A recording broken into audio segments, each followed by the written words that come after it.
My main subject for this presentation will be about information security and how that interacts with management. The first paper that I will talk about is called The History of Data Breaches by Digital Guardian. I choose this business paper since I think statistics are a useful and a good way for displaying relevance of a subject. The statistics that will be shown will hopefully give you some kind of feeling on why and how information security interact with strategic management and IS. However, keep in mind that these numbers are mostly from American incidents. So, how much data is out there? There's a vast amount of data that is stored on different services and even on your own devices. I want to show you this picture because I think it's important to understand how much data that is stored and will be stored in the future. So, why does this matter? It matters because some companies buy data stored from third-party companies that might store your saved data in a different country, which have other regulations than your own home country. This data needs to be managed not only by software but also by humans and how we interact with it. A data center can contain pretty much any information at all. Sometimes the data centers store confidential data that owners do not want to expose, because then they could lose credibility and customers. That is one of the reasons why information security is important and should not only be built up by software and hardware, but also with information security management. My second paper that I'm going to review is called Identifying Factors of Organizational Information Security Management. When you're thinking of protecting your data, you usually think of software and hardware, which purpose is to keep unauthorized people away from your private data. Today's companies that have business data that they do not want to share with the rest of the world probably have some kind of security in shape of software or hardware. For example, firewalls and antiviruses, to name a few. However, there's a range of different other factors that are required to keep the business and security objectives in alignment. And it's important that they interact with each other. Because if you do not work towards the same business objective from all the perspectives within a business, then you allow space for misconception within the business.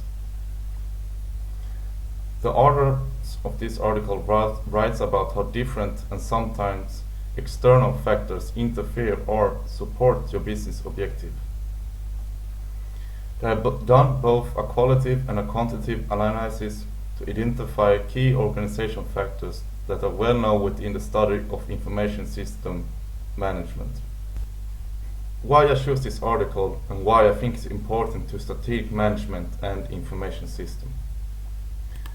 I want to discuss information system management and show that keeping an information system safe not only requires software and hardware, but also information security management. I believe that more research should be done in this area because it affects the daily work of both top management and other employees within an organization. So, what is information security management?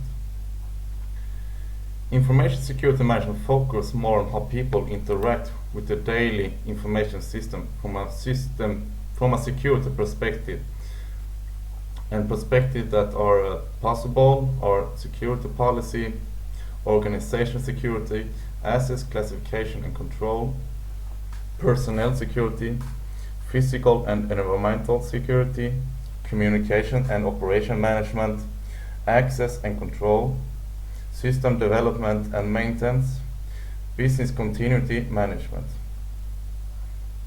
These are factors that are important to a business, yet they are not only technical factors. They are a combination of technical management and human aspects. These factors are important for the management to consider when they are developing a security policy. If there is no security policy plan, then the risk for data breaches increases, which means that you are taking away the focus from your business goal. If you are losing focus on your business goal, then you are not following your strategic plan that you have set up, and this will cost you money and time. This is why it's important to have a clear security policy within an organization, since it will minimize the risk of losing focus. The author mentioned that lack of support that top management tend to give to the employees about information security tends to create an inconclusive policy, which will create confusion within your business. I have experience from this, since my parents and they work within healthcare, which means they have many different passwords for different kinds of records information systems. What the personnel does to remember password, they usually write it down on a piece of paper and keep it in the pocket. This, of course, is against the rules. However, my parents' boss also puts her password on a piece of paper, and this, of course, sends a very unclear message to the personnel that work within her department. Since everyone is doing it and nobody gets punished for it, it then means it probably is a management issue.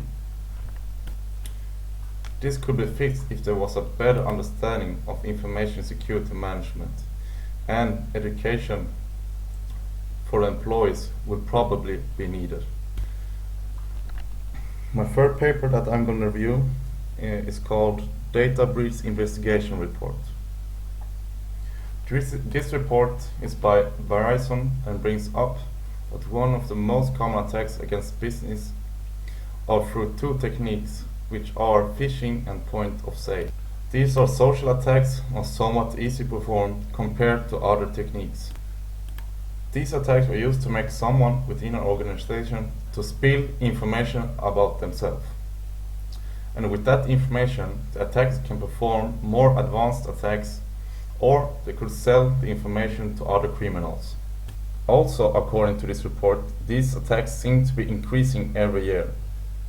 Cyber espionage is the second biggest motive after financial gain when it comes to why data breaches occur.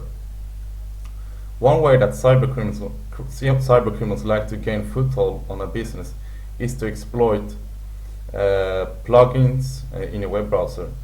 By doing so, they can probably access your computer and then access the information system infrastructure itself, depending on your business security measures.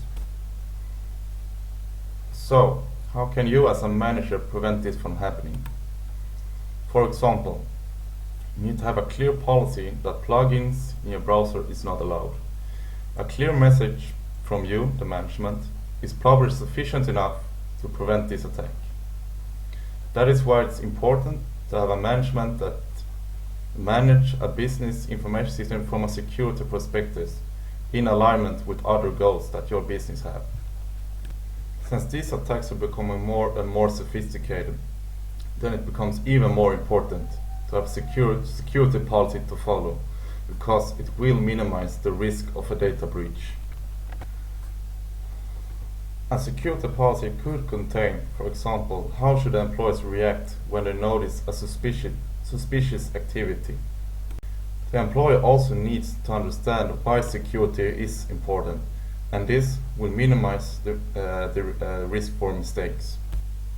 My fourth paper is called Understanding Non-Malicious Security Violations in the Workplace, a composite behaviour model. It is very interesting how people interact and experience information system from a security perspective, since it's quite common to say that the end users are the weakest link. Since every business is different and people have different perceptions how they should tackle the business security policy. The authors also push on how important it is to link business and security objective, which I also mentioned in my previous article. What I think is the most important to bring with me from this article, and which links to my main subject, is how goal-oriented employees are. They will violate policies, rules to fulfill their goals. If the security measures are in the way for their goal, they will most likely ignore it. Of course, this depends on the security culture in that business.